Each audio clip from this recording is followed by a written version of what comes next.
My friends, gentlemen of the media, good afternoon to you all. Today, as said by Honorable Minister, we had two memoranda in front of Council, both of which have been approved graciously by Council. The memo number one is to do with the bilateral air service agreement between the Federal Republic of Nigeria, our dear country, and the state of Kuwait. I beg your pardon. That memorandum has been approved that we should sign the bilateral air service agreement with the state of Kuwait. And of course, this is in line with the provisions of the International Civil Aviation Organization, ICAO's requirement, in line with the Convention of 7th December 1944, to which both countries are signatories.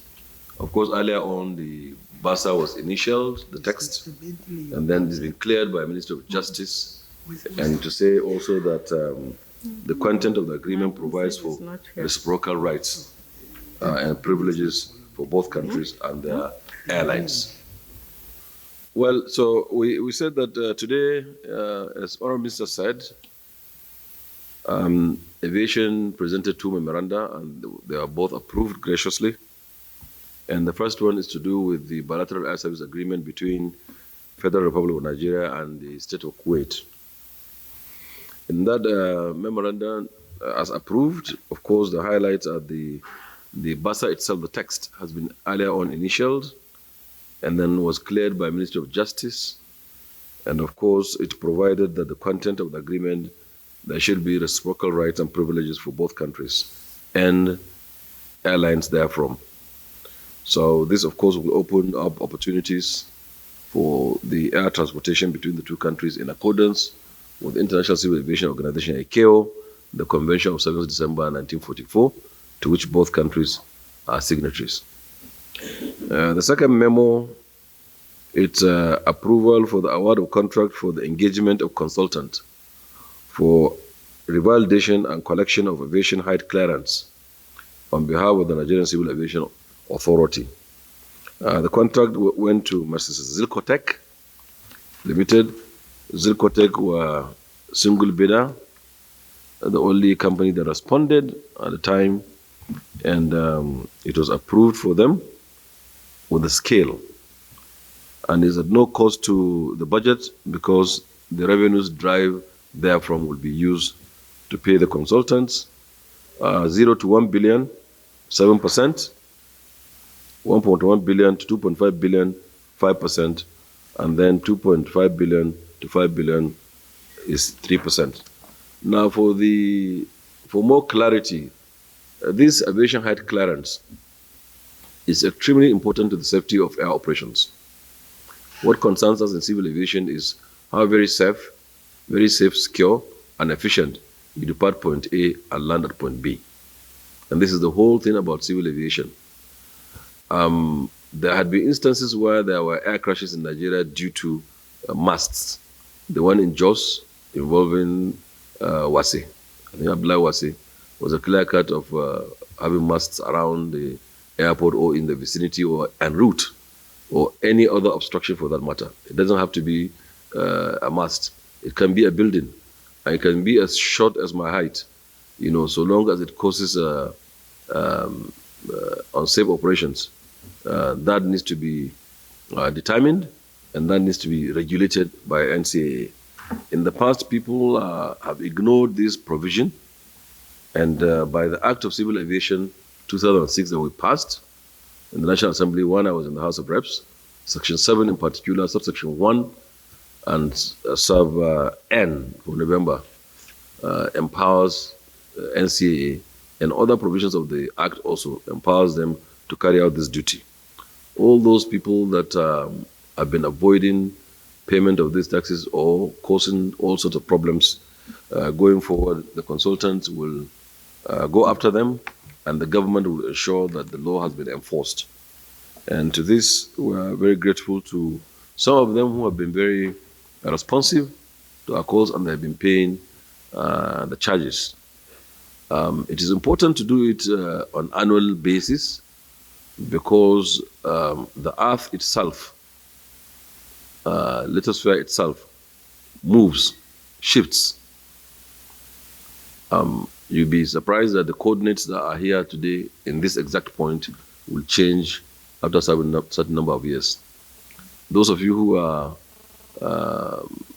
familiar with the orientation of the runway in Lagos, it used to be 19 left and 19 right, meaning 190 degrees from true north orientation. Today it is 18, which means 180 degrees from true north. So it shifts. This is from the rahmah of God, blessings of God. And we need to be very careful, because every slight degree change in positions of things in aviation affects us, and sometimes can be disastrous. So it's a very important function that NCAA must carry out, and so we need cooperation with everybody. Thank you very much indeed. Disaster Management and Social Development brought 2 memos to Council. And one memo is the memo seeking Council's approval for the National Flood Emergency Preparedness and Response Plan for Nigeria.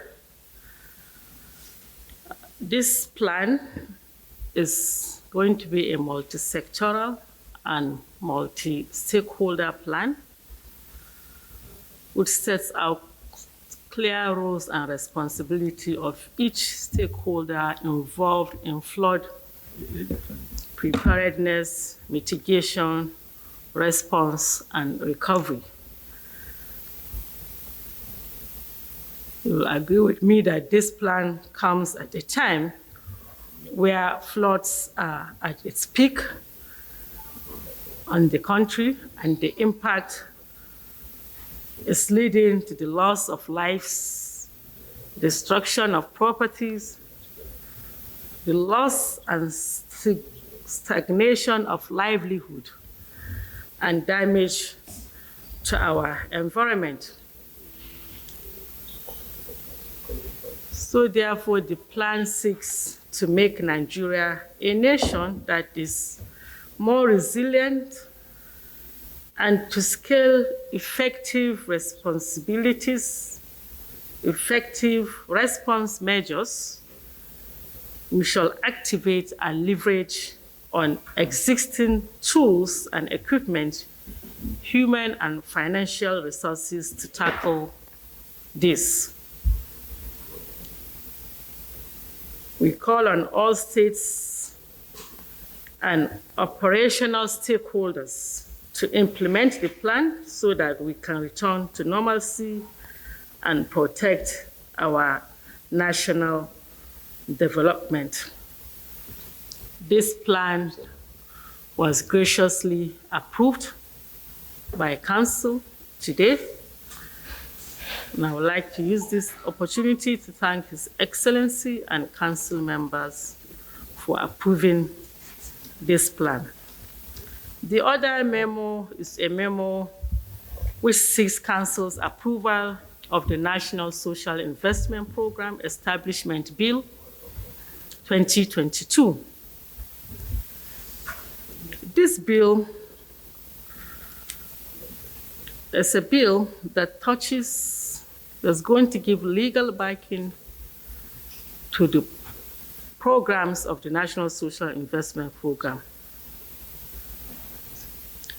The submission is to create the National Social Investment Program as an agency in line with Mr. President's agenda to lift 100 million Nigerians out of poverty by the year 2030. You are all aware that poverty in our country, especially amongst the poor and vulnerable in Nigeria, is a serious issue.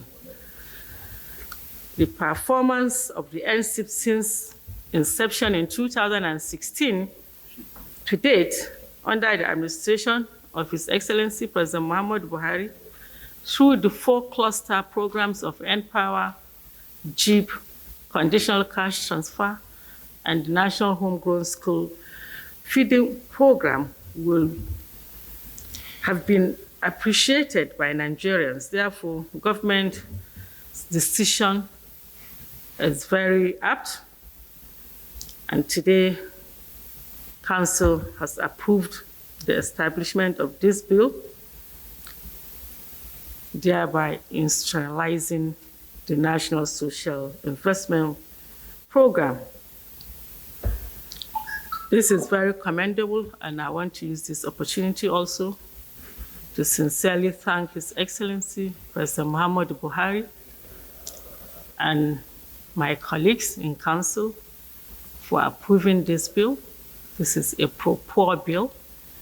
It's a bill that will go a long way in addressing the issues of poverty, vulnerabilities, and all other issues that affect our poor and vulnerable in this country.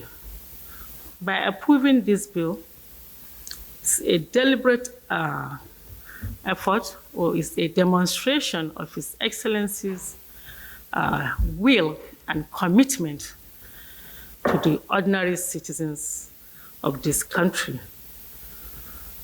It's going to be an effort to sustain the fight against poverty even after this tenure. Thank you very much. Thank you very much, Minister. Good afternoon, distinguished gentlemen of the press. The Federal Ministry of Works and Housing presented a memorandum to Council, and it is for requesting Council approval for the revised estimated total cost of contract for the rehabilitation of Unko Inyi Akwegoze Road in Anambra State, border with Enugu states. The purpose of the memorandum is to seek the Council's approval for the revised estimated total cost of this road, which stands in the sum of 829,888,825 naira 53 kobo in favor of Messrs. and B's Services Limited, with a completion period of 6 months. The original contract was awarded in 2018, and it's now been extended by 6 months to complete this road. This is a very important interstate road that links 2 states and that has a heavy traffic of vehicles and personnel. It is indeed a very strategic road. And one of the essence of this augmentation is not only because of revising the rates to meet the challenges that the contractor had been facing, but also to ensure that there is more longevity on the road, because another innovation had been introduced, which is to use an asphaltic concrete binder courses on the road, whereby the thickness had been increased to about 60 mm. That would further strengthen the road. It will give it more longevity, and therefore it will withstand the traffic on that road. Another thing that was introduced, obviously, is the VAT, which at the time that the contract was awarded, it was 5%. So this contract sum includes the review of the VAT rates to 7.5%. And we all know that in this period, most of the interstate roads have a lot of traffic going by. So we are hoping that this road will be completed and it will ease the congestion of traffic on that stretch of road. And Council graciously approved that augmentation, which brings the total contract sum now to 3,525,644,502 naira 95 kobo. Thank you very much. Thank you very much. They claim that Nigeria is the biggest blocker of funds, but the Buhari government, to which by the grace of God I've been a minister this far, had shown the capacity and the wherewithal to deal with this issue. When we came in 2015, by 2016, there was about $600 million blocked or held in Nigeria. If you remember 2016, you know more than I do because you're pen people. In 2016, Nigeria was under recession. And the income per barrel fell from 140 to 30. And lots of challenges. But yet, Mr. President directed, and the funds were all repatriated, $600 million. And they began to pile up again.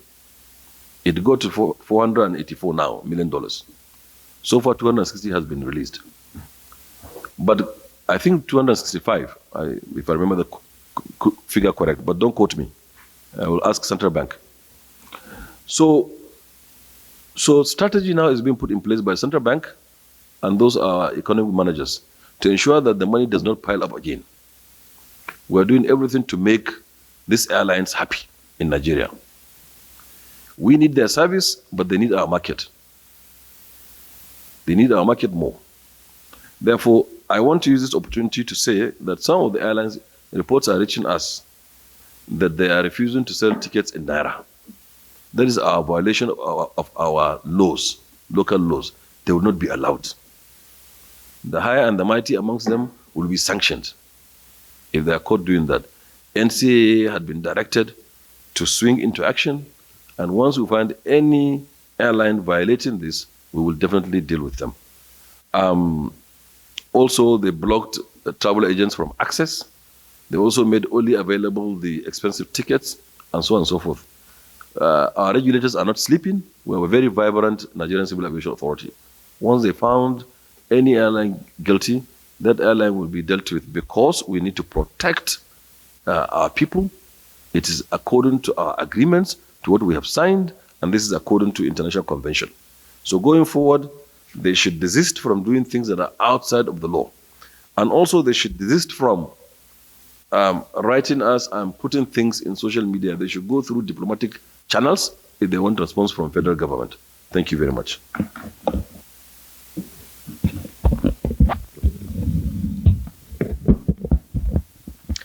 I'll respond to the person that asked about the second Niger bridge.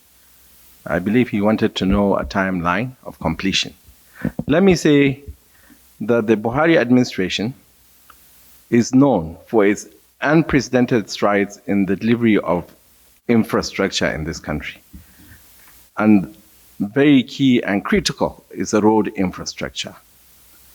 And I'm sure some of you that had covered the National Council on Works that took place about 2 weeks ago in Kano also know that the theme of our council was season of completion. So this government is committed and determined to complete most of our roads, especially those that are in the stage of completion, i.e. they have achieved reasonable percentage of completion.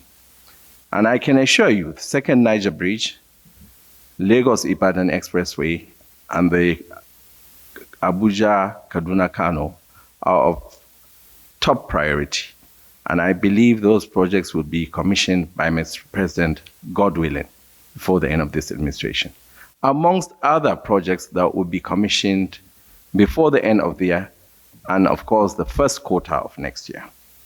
So we are on course, and the second Niger Bridge will be delivered soon. That bridge has been completed substantially. I believe now we are working on the roads that are connecting the bridge. And on the Benin Road, and in fact, I think he specifically asked of Ekpoma, and he even said whether it was impossible to fix. Nothing is impossible to fix. Unfortunately, the weather situation is not helping matters. We're having, as you have rightly, even you raised the questions of flood and flooding all over the country because we're in a rainy season. And we have a lot of washouts, a lot of roads. It's a huge challenge, but I can tell you that our engineers in the respective states are up and doing, working with contractors on site or around the site of those projects to ensure that palliatives are also done while waiting for the weather to, to ease up in terms of the rains in order to complete. I'm sure you're aware that road projects are usually slowed down in rainy season because some of the work cannot be done during the rainy season. In fact, you can't even move some equipments during the rainy season because of their weight. And the asphalts are usually washed out if you are to apply them during rainy season. So it's not impossible, and we're responsive and responding to such washouts and all over the country. So I'm sure something is being done as we speak on that road. I cannot confirm where we are exactly on it, but I'll, as soon as I get back to the office, find out the situation. And remedial works and palliatives are being carried out everywhere by both the ministry and also FEMA. Thank you very much. Sorry, one more. I forgot one, I think. Thank you very much, Honorable Minister. Thank you very much once again. No, I just come back to the question of pleading with you, gentlemen of the media, who have been cooperating with government to dish out correct information. I monitored Arise News, and I think Arise Business something in the mornings. And a certain Mbono, whom I respect, I like his views, was also speaking about civil aviation, perhaps as an expert. He also claimed that government spent billions of naira on the airline and also on other roadmap projects. He said there are 5, they are not 5, there are 7, and that there is nothing to show on the ground, and we haven't achieved one single roadmap yet. Well, I just want to educate him and other people who might have watched the thing. 1, to encourage him to research more and to ask questions, but 2, to say that all our roadmap items are PPP. And those PPPs, they take time. Typically, they are between 3 to 10 years world over. We are running at a huge speed, and all of them, about 4 of them, will come to council in the next 3 weeks. The National Carrier will come, the concession airport will come, the aviation leasing company will come to council and get approved, and we're done. And the MRO, the maintenance, repair, and overhaul facility. 4 of them will come to council in the next 3 to maximum 4 weeks, and then the airports will be concessioned. We've finished everything, and we just want approval of FEC in the next 3 to 4 weeks. So the roadmap, substantially up to 70%, has been implemented, and give credit to President Buhari's government. Thank you. Thank you very much. I think there are 3 questions I'm supposed to address. The first question has to do with the President's commitment to transparent, free and fair election. I think you are going to be very fair to Mr. President. Over the last couple of years, we've had very transparent, free and fair elections. We all know what used to obtain before we came. Before we came, it was quite almost impossible for a ruling party to lose any election in any state, especially governorship. But we've witnessed, whether it be in Anambra, whether it be in Osun, that Mr. President has lived up to his commitment to free and fair elections. And I'm sure the same will apply come 2023. As to the nominees that are being challenged by social media warriors and by some critics, I don't think it is the business of the president to immediately throw out a nominee based on allegations which have not been proven. I think the whole idea is that these people will go for confirmation in the National Assembly. The same questions that are being raised in public domain, they will be asked. I think this media trial is quite worrisome, because even when these people are cleared of any wrongdoings, nobody comes back to apologize to them. So my advice is that, yes, there will be allegations against anybody, but it does not mean that fellow is guilty. Let's wait for the process to be completed. In respect to the Orosanye, report, I think what Mr. President said was that the presidency will review that report and act upon it. I'm aware of the queue in some parts of Abuja, but my investigations show that it is rather a local matter, and I think to be resolved very soon. Thank you very much. Thank you. What was the question? On the arrest of the bandits and negotiators, on other of I asked what this means for and considering the fact that some of those kidnapped are still in captivity, and then the person who was the go-between between the government and the bandits is now under arrest. The federal government ordered. He said federal government ordered. Like rightly observed, so this story broke when we were in council, and we are going to unbreak it when we leave council. On a more serious note, what I'm saying is that if the story broke when we were in council, there's no way I can give you any development on it. But let me please find out and ask. Secondly, what is the proof? What is the evidence that the federal government ordered it? But like I said, it would be a bit unfair to expect me to react to a story that broke while I was in council. Thank you. Thank you. Well done.